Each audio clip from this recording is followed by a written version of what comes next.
Hello friends, welcome you all at Indian institute of learning life saving skills. आज हम बात करते हैं कुछ कॉमन मेडिकल एमरजेंसीज़ की जो काफ़ी ज़्यादा कॉमन होती हैं और कई बार पेशेंट को उसके लिए इधर उधर हमें कई बार रेफ़र करना पड़ता है। We are not able to manage sometimes और हम उनको डायग्नोस नहीं कर पाते। Medical emergency does not mean always के पेशेंट का एक लेंथी स्टे होगा हॉस्पिटल में या फिर पेशेंट को काफ़ी ज़्यादा इन्वेस्टिगेशंस करवानी पड़ेंगी और काफ़ी ज़्यादा पेशेंट पे बर्डन रहेगा फाइनेंशियली। ऐसा कुछ नहीं होता। मेडिकल एमरजेंसीज़ डिफरेंट काइंड की होती है। अगर हम उनको क्लासीफाई करें मेडिकल एमरजेंसीज़ को, तो आइदर हम क्लासीफाई कर सकते हैं based on the age group, like paediatric emergencies, young emergencies या जीरियाट्रिक एज ग्रुप के जो हैं, अडल्ट की हैं या फिर जीरियाट्रिक एज ग्रुप हैं, उनकी एमरजेंसीज़ को हम क्लासीफाई कर सकते हैं। That is one type. Second classification is depend upon the systems, like neurovascular emergencies, cardiovascular emergencies, endocrine emergencies, metabolic emergencies, then respiratory emergencies, GI emergencies, musculoskeletal, then neonatal emergencies, then hematological emergencies, then different kind of poisonings, natural disasters, okay, then road traffic accident that comes under the trauma and rising, and let us say related to the antepartum, postpartum, or like related to pregnancy. So these kind of emergencies होती हैं। तो most common एमरजेंसीज़ हमें कौन सी मिलती हैं? अगर हम बात करें 10 एमरजेंसीज़ को, तो उसमें डेफिनेटली हमारे पास एक एमरजेंसी की अगर हम बात करें तो आजकल द मोस्ट कॉमन 2 बीमारियां हैं, सबसे ज़्यादा मोस्ट कॉमन, डायबिटीज़ और हाइपरटेंशन। इन्हीं की वजह से आपको हर एमरजेंसी या कॉम्प्लिकेशन भी मिलती है। अब अगर हम बात करें डायबिटिक या फिर ग्लूकोज रिलेटेड एमरजेंसीज़ की, तो उसमें शुगर रिलेटेड जो एमरजेंसीज़ हैं, आइदर शुगर कम होगी या शुगर बहुत ज़्यादा होगी। That is diabetic emergencies related to hypoglycaemia. Second is diabetes emergencies related to hyperglycaemia, sugar levels ज़्यादा होंगे। अब शुगर लेवल्स ज़्यादा हैं, उसमें भी एक अनदर नई क्लासिफिकेशन आ गई है, कीटोन्स पॉजिटिव और कीटोन्स नेगेटिव। लेट अस से अगर किसी के कीटोन पॉजिटिव आते हैं तो उस एमरजेंसीज़ को हम बोलते हैं डायबिटिक कीटो एसिडोसिस, और एबीजी करवाएं अगर पीएच उसमें हमें लेस देन 7.35 मिलता है, तो लेस देन 7 मिलता है। तो सेकंड मोस्ट कॉमन हमारा जो है हमारा शुगर लेवल्स हाई है, डायबिटिक कॉम्प्लिकेशंस हैं। Let us say sugar levels are 700-800, but ketones negative नहीं है। कीटोन्स नेगेटिव हैं, कीटोन्स पॉजिटिव नहीं है। तो इन एमरजेंसीज़ को हम बोलते हैं हाइपरग्लाइसेमिक हाइपरोस्मोलर सिंड्रोम्स। मतलब sugar levels are very high but ketones are negative. So this kind of emergencies are there. So this is related to hyperglycaemia. Hyperglycemia associated emergencies are diabetic ketoacidosis, then hyperglycemic hyperosmolar syndromes. Second most common हमारा जो होता है hypoglycaemia. Hypoglycaemia एक ऐसी emergency, definitely it's an emergencies, because if neuroglycopenia, that is neurons को अगर sugar नहीं मिले, ग्लाइको मीन्स शुगर नहीं मिले पीनिया, तो उनमें काफ़ी डिस्टर्बेंसेस आ जाते हैं। One thing.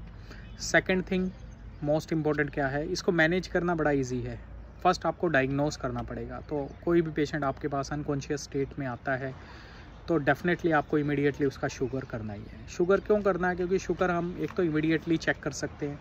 पेशेंट जैसे ही हमारे पास एमरजेंसी में आया, हमने तुरंत क्या किया, उसका शुगर लेवल्स चेक कर दिया, इमीडिएटली हमें रिजल्ट मिल जाता है। इवन आपका CBC, sodium, potassium, ABG, it takes time. ABG में भी समय लगता है, even though it is a less than 1 minute process, 2 minutes process, less than 5 minute process, but आपको शुगर लेवल्स आपको इमीडिएटली चेक करने को मिल जाते हैं। और अगर हाइपोग्लाइसीमिया आता है तो इमीडिएटली आप पेशेंट को कैनुला लगा के इमीडिएटली क्या कर सकते हैं, 25% डेक्सट्रोज या 50% डेक्सट्रोज। 50% डेक्सट्रोज इंडिया में कई जगह अवेलेबल नहीं है, बट 25% डेक्सट्रोज अवेलेबल है।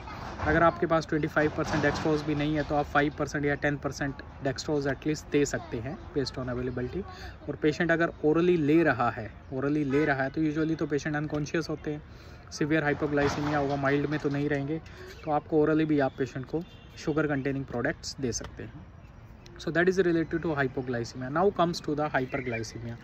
तो हाइपरग्लाइसीमिया में हमारी मोस्ट कॉमन जो एमरजेंसी है दैट इज़ डायबिटिक कीटोएसिडोसिस। अब डायबिटिक कीटोएसिडोसिस को कैसे डायग्नोस करें, ये एक चैलेंजिंग टास्क है। ठीक है, any patient whether diagnosed or undiagnosed comes in emergency department with severe pain abdomen, persisting vomiting, immediately sugar check करना है. इफ ग्लूकोमीटर शोज हाई का मतलब होता है शुगर जो आपका ग्लूकोमीटर है इट शोज अप टू 600 से ऊपर ये शो नहीं करेगा. It will only say HI, that is high, sugar levels high, और almost more than 500 550 that is there. Immediately हम क्या करेंगे, पेशेंट को जब भी पेशेंट को हाइपरग्लाइसीमिया होता है, अगर कोई फ्लूइड की कॉन्ट्राइंडिकेशन नहीं है तो पेशेंट को क्या है, फ्लूइड डेफिसिट बहुत ज़्यादा होता है. अप्रॉक्सीमेटली लेट अस से 5 to 6 लीटर फ्लूइड लॉस होता है डायबिटिक कीटोएसिडोसिस में. तो इमीडिएटली जैसे ही आप पेशेंट को कैथेटराइज करोगे या फिर पेशेंट यूरिन पास करेगा, डेफिनेटली कैथेटराइज आपको आईसीयू में इंटेंसिव केयर में करना पड़ेगा यूरिन आउटपुट के लिए, मॉनिटरिंग के लिए. और यूरिन जैसे ही आएगा हम तुरंत क्या करवाएंगे, यूरिन फॉर एसीटोन और कीटोन हम इमीडिएटली करवाएंगे. कीटोन अगर पॉजिटिव आ जाता है तो इससे डायबिटिक कीटो हो गया. एसिडोसिस के लिए अब हमें एक टेस्ट होता है जिसको हम बोलते हैं ABG, क्योंकि ABG ही एकमात्र ऐसा टेस्ट है जो आपको pH के बारे में बताता है. और pH नॉर्मल जो होती है 7.35 से 7.45 तक होती है. अगर pH लेस देन 7.35 है तो then means it is acidosis है. तो पेशेंट का ट्रायड कंप्लीट हो गया, डायबिटिक कीटोएसिडोसिस, तो ये ट्रायड हो गया, डायबिटीज़ कीटोन्स एसिडोसिस, तो ये तीनों मिलके क्या बना देंगे, डायबिटिक कीटोएसिडोसिस. अब सपोज करो पेशेंट के शुगर लेवल्स हाई हैं, बट पेशेंट का क्या है, कीटोन्स नेगेटिव है, यूरिन जैसे ही आया, तो फिर हम चेक करेंगे पेशेंट का, और ABG नॉर्मल है तो फिर हम पेशेंट का चेक करेंगे लेट अस से ऑस्मोलैरिटी. ऑस्मोलैरिटी का एक फॉर्मूला होता है 2 into सोडियम लेवल्स प्लस आपको ग्लूकोज और बन glucose divided by I think 28 और बन डिवाइडेड बाय 2.8, या थोड़ा सा चेंज हो सकता है. तो इसका जो फॉर्मूला है इससे हमें ऑस्मोलैरिटी का पता चलेगा. तो ऑस्मोलैरिटी का जो नॉर्मल लेवल होता है 275 से 295 तक होता है. अगर it is more than 300 then it shows it is hyper osmolar. And condition को हम क्या बोलेंगे, हाइपरग्लाइसीमिया ऑलरेडी है, हाइपरग्लाइसीमिक हाइपर ऑस्मोलार सिंड्रोम. तो ये एक सिंड्रोम हो गया.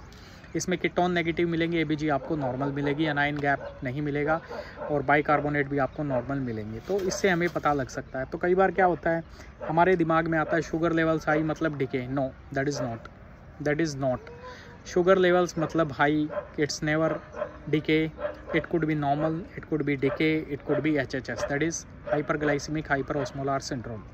तो हमें ये ऑस्मोलैरिटी से पता चलेगा. और इसका जो फॉर्मूला है 2 सोडियम प्लस बन, that is blood urea nitrogen हमें पता होना चाहिए, और हमें पेशेंट का ग्लूकोज पता होना चाहिए. ग्लूकोज डिवाइडेड बाय 28 और बन डिवाइडेड बाय 2.8, इससे हमें लेवल्स का पता चल जाएगा और हम पता लगा सकते हैं. ABG नॉर्मल रहेगी, बाइकार्ब नॉर्मल रहेंगे, pH नॉर्मल रहेगी. ठीक है. अब क्या है, फ्लूइड डेफिसिट कितना है. अगर हम बात करें डीके की, तो डीके में जो फ्लूइड लॉस है वो है 6 to 8 litre, yes 6 to 7 litre और 5 to 6 लीटर. लेकिन HHS में जो लॉस है वो मोर देन 10 लीटर है, मोर देन 10 लीटर. तो अब हमें कौन सा फ्लूइड यूज़ करना है, तो इमीडिएटली हमें यूज़ करना है नॉर्मल सलाइन अप टू जब तक शुगर लेवल 250 नहीं आ जाते. 250 के बाद हमें DNS यूज़ करना है. लेकिन जब भी हम फ्लूइड लेवल्स पेशेंट को फ्लूइड रश करते हैं, तो रश करने के बाद क्या होता है, शुगर लेवल्स अपने आप थोड़े से कम आ जाते हैं. एक आप इंसुलिन देते हो तो आपको इमीडिएटली पेशेंट का पोटेशियम चेक करवाना पड़ता है, क्योंकि जब भी आप इंसुलिन देते हो तो पेशेंट क्या होता है, इमीडिएटली हाइपोकैलेमिया में जाने के चांसेस होते हैं, इलेक्ट्रोलाइट इम्बैलेंस होता है. तो उस पर आपको वॉच रखनी होती है, क्योंकि एक तो आप तो फ्लूइड दे रहे होते, डाइल्यूट करते हो, दूसरा क्या है आप इंसुलिन दे रहे हो. तो इंसुलिन से भी क्या होता है, शुगर लेवल्स जो आपका पोटेशियम है वो पोटेशियम हाइपोकैलेमिया में जाने के चांसेस होते हैं. तो उस पर आपको ध्यान रखना. नॉर्मल लेवल आपको मेंटेन रखना है अबव 4, और 3.5 to 4 तक आपको मैनेज करके रखना है, जो सबसे मोस्ट इंपॉर्टेंट टास्क है. तो ये दो ऐसी मेजर इमरजेंसीज हैं. आपका आधा काम तो तभी हो जाता है जब आप पेशेंट को फ्लूइड देते हो. फ्लूइड भी आपको देखना है कितने आवर्स में देना है. कीटोन्स एक बार पॉजिटिव आ गए, ये 24-48 आवर्स लगेंगे. कीटोन्स, हमारा टारगेट कीटोन्स को नेगेटिव करना नहीं है, हमारा टारगेट है शुगर को कंट्रोल करना, पेशेंट की हाइड्रेशन को इम्प्रूव करना, और pH है अगर एसिडोसिस है तो उसको नॉर्मलाइज की तरफ शिफ्ट करना. ये हमारा टारगेट है. कीटोन्स को नेगेटिव करना हमारा टारगेट नहीं है. ये हो सकता है 2 या 3 या 5 दिन तक कीटोन्स ट्रेस दिखाए, पहले स्ट्रॉन्गली पॉजिटिव हो, 3+, 4+ ऐसे करके हो सकता है. हमारा टारगेट डिफरेंट है. तो ये चीज़ का हमें हमेशा ध्यान में रखना है. और रैपिडली एकदम से जो इंसुलिन हमें देना है, इंसुलिन हम यूजुअली IV यूज़ करते हैं, IV रेगुलर इंसुलिन यूज़ करते हैं और हाफ एन आवरली चेक करते हैं जब तक शुगर लेवल 500 तक आ जाए। उसके बाद हम 1 आवरली कर देते हैं जब पेशेंट की शुगर लेवल 300 तक आ जाए या 400 तक आ जाए। फिर हम सेकंड आवरली करते हैं, फिर हम 4th आवरली करते हैं शुगर। और SOS जब भी हमें लगे पेशेंट को साइंस ऑफ हाइपोग्लाइसीमिया है, पेशेंट ड्राउजी हो रहा है, पेशेंट को स्वेटिंग हो रही है, ब्रेडिकार्डिया हो रहा है, पेशेंट एकदम से कोई और GCS ड्रॉप कर रहा है, फॉल कर रहा है, तो इमीडिएटली हमें पेशेंट का क्या है, शुगर लेवल इमीडिएटली हमें चेक करना है। तो इस चीज़ की तरफ हमें ध्यान देना है। तो ये हो गया हमारा डायबिटिक कॉम्प्लिकेशंस। तो diabetic related emergency rather than, तो डायबिटिक रिलेटेड एमरजेंसीज जो होती हैं इसमें one is hypoglycaemia, second that is because of low sugar level, another one is because of high sugar levels. तो इन दोनों को हमें ध्यान में रखना है और डेफिनेटली पेशेंट को बेस्ट रिजल्ट्स देने हैं। तो ऐसे करके हम इनको मैनेज कर सकते हैं। ऐसे पेशेंट्स को ज़रूरी नहीं आपको टर्शरी केयर में भेजने की ज़रूरत है या फिर कोई multi speciality, you can manage these patients आराम से। Only thing is you have the all setup, all idea about the disease, आप इनको मैनेज कर सकते हैं। क्योंकि हाइपोग्लाइसीमिया पेशेंट को आपने पता लगा लिया और उसको आप 2 घंटे दूर कहीं रेफ़र कर रहे हैं, इवन मल्टी स्पेशलिटी या बेस्ट केयर उसको मिलेगा, तो उसमें कोई ज़्यादा मेजर चेंज नहीं आने वाला। क्योंकि पेशेंट जितना न्यूरोग्लाइकोपीनिया में रहेगा, हाइपोग्लाइसीमिया में रहेगा, उससे ज़्यादा उसको ब्रेन इंसल्ट होगा इतना देर तक।